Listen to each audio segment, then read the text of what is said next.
इस बात में कोई दो राय नहीं है कि पृथ्वी पर जमीन से ज्यादा पानी मौजूद है, क्योंकि पृथ्वी का लगभग 71% हिस्सा पानी से घिरा हुआ है और यही वजह है कि हमारी पृथ्वी स्पेस से ब्लू कलर की दिखाई देती है।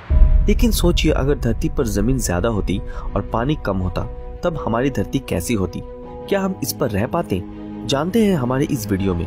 इससे पहले कि हम अपने मेन पॉइंट पर आगे बढ़े, अगर आप उन लोगों में से एक है जो कि ठंडी जगहों पर रहते हैं, तब आपके लिए एक अच्छी खबर है, क्योंकि समुद्र का पानी खत्म हो जाने की वजह से आपको और ज्यादा ठंड का सामना नहीं करना पड़ेगा, क्योंकि हमारी नई पृथ्वी पर पानी कम होते ही एयर टेम्परेचर बहुत ही ज्यादा बढ़ जाएगा, जिससे जमे हुए इलाकों की बर्फ पिघलने लगेगी और ऐसे जगहों पर भी लोग गर्मी महसूस कर पाएंगे।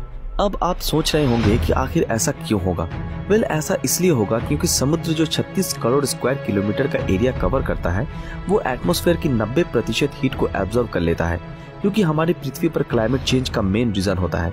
पर क्योंकि हमारी नई पृथ्वी पर अब पहले के मुकाबले सिर्फ आधी मात्रा में पानी मौजूद है, इसलिए समुद्र की एटमॉस्फेयर से हीट एब्जॉर्ब करने की क्षमता भी कम हो जाएगी, जो कि 90% से सीधा 37% पर पहुंच जाएगी। और इसी वजह से अब सूरज हमारी धरती को बेरहमी से जलाएगा और धरती पर मौजूद सारी वेजिटेशन खत्म हो जाएगी और सारी हरी भरी जगह डिजर्ट में तब्दील हो जाएगी। अब आपके मन में ये ख्याल जरूर आ रहा होगा कि क्या हमारी धरती पर क्लाइमेट चेंज होना पूरी तरह से बंद हो जाएगा? जी हाँ, सिर्फ कुछ कोस्टल एरियाज को छोड़कर धरती के अन्य हिस्सों में किसी तरह का क्लाइमेट चेंज देखने को नहीं मिलेगा।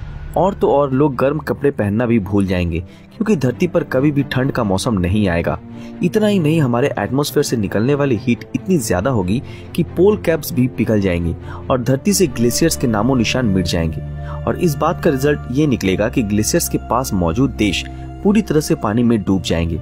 अब अगर आप सोच रहे हैं कि सिर्फ जमीन पर ही बदलाव आएगा, तो ऐसा बिल्कुल भी नहीं है, क्योंकि अब हमारे न्यू ओशियंस भी पूरी तरह से बदल जाएंगे और उनमें मौजूद वेजिटेशन भी बुरी तरह प्रभावित होंगी, क्योंकि एटमॉस्फेयर का कंपोजिशन पूरी तरह से बदल जाएगा और हमारे न्यू ओशियंस में मौजूद एल्गी की मात्रा इतनी ज्यादा कम हो जाएगी कि वो एटमॉस्फेयर में मौजूद CO2 की कॉन्सेंट्रेशन को कंट्रोल नहीं कर पाएगी, जिस वजह से समुद्र की वेजिटेशन से ऑक्सीजन रिलीज होना भी कम हो जाएगा और एटमॉस्फेयर में हर तरफ CO2 फैल जाएगा। मतलब कि अब हवा में ऑक्सीजन लेवल और भी ज्यादा कम हो जाएगी।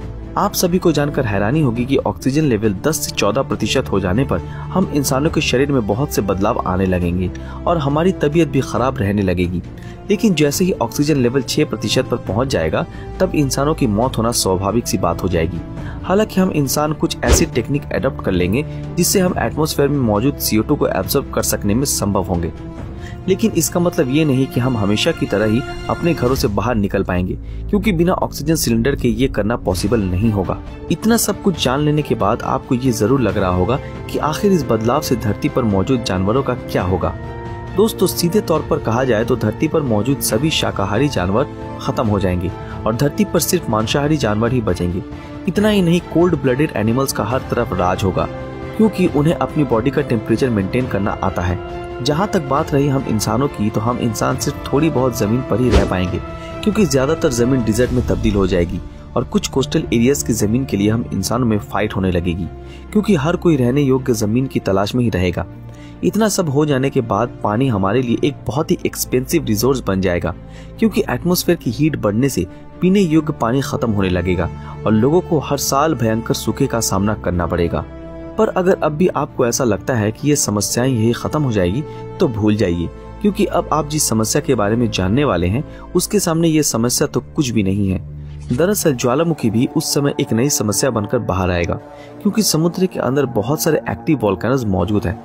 अब तक इंसान सिर्फ समुद्र का 2.5% हिस्सा ही जान पाए हैं और सिर्फ इतने से भाग में ही हमें करीब 1000 से ऊपर ज्वालामुखी मिल चुके हैं। यानी कि हमारे सामने उस वक्त एक ऐसी जमीन आ जाएगी जो कि कई सारे ज्वालामुखियों से भरी होगी और जिनमें से निरंतर लावा निकलता रहेगा, जिस वजह से हमारी धरती पर बहुत सारे माउंटेन्स बन जाएंगे और ये माउंटेन रेंज करीब 60,000 किलोमीटर की होगी और दुनिया का सबसे ऊंचा पहाड़ माउंट एवरेस्ट भी सबसे ऊंचा होने का अपना खिताब खो देगा, क्योंकि ये सी लेवल से सबसे ऊंचा पहाड़ है। पर क्योंकि समुद्र खत्म हो जाएगा और इस वजह से हवाई आइलैंड में स्थित मुआना किया दुनिया का सबसे ऊंचा पहाड़ बन जाएगा, क्योंकि ये समुद्र के अंदर डूब जाएगा और समुद्र के फ्लोर से नापने पर ये सबसे ऊंचा होगा, माउंट एवरेस्ट से भी 1355 मीटर ऊंचा।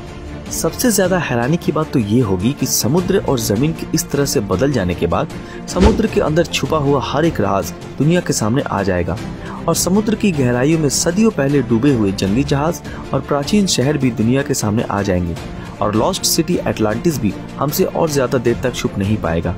लेकिन क्या आप सभी को पता है कि इस घटना से पूरी दुनिया को बहुत ही ज्यादा नुकसान भी होगा, क्योंकि दुनिया में मौजूद Taj Mahal, great wall of China और भी बहुत से सुंदर सुंदर बिल्डिंग भी पानी के अंदर हमेशा के लिए डूब जाएंगी और हम इंसानों को इन्हें दोबारा बनाना पड़ेगा, जो कि ऐसे में आसान नहीं होगा।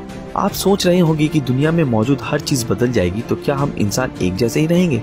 नहीं, क्योंकि हमारे शरीर में 60% पानी होता है, पर उस समय पानी की इस मात्रा को मेंटेन करना हमारे लिए मुश्किल हो जाएगा और हम इंसान पूरी तरह से बदल जाएंगे।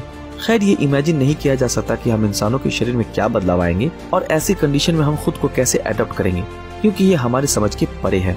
दोस्तों, तो ये रही हमारी एक और इंटरेस्टिंग वीडियो। अगर ये वीडियो आप लोगों को पसंद आया तो इस वीडियो को लाइक और ज्यादा से ज्यादा शेयर जरूर करें। इस बारे में आपकी क्या राय है हमें कमेंट में जरूर बताएं और जिन लोगों ने हमारे फेसबुक पेज ब्रीदिंग नॉलेज को फॉलो नहीं किया वो तुरंत फॉलो कर दें। तो फिर मिलेंगे आपके साथ अगली वीडियो में, तब तक के लिए अलविदा।